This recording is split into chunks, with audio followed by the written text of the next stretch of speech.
ఉంటారు, హైదరాబాద్లో రాజులాగా బతుకుతారు. దానికి ఓటే కదా ఆయుధం.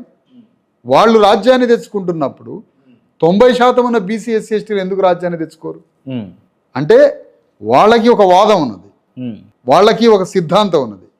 బీసీ ఎస్సీ ఎస్టీలకు సిద్ధాంతం లేదు, భూమిక లేదు, చెప్పేవాడు లేడు, నిర్మాణం లేదు, సంఘం లేదు, వేదిక లేదు, లక్ష్యం లేదు, గమ్యం లేదు, డెస్టినీ లేదు, దీపస్తంభం లేదు. ఈ ప్రజలంతా సేలబుల్గా మారింది.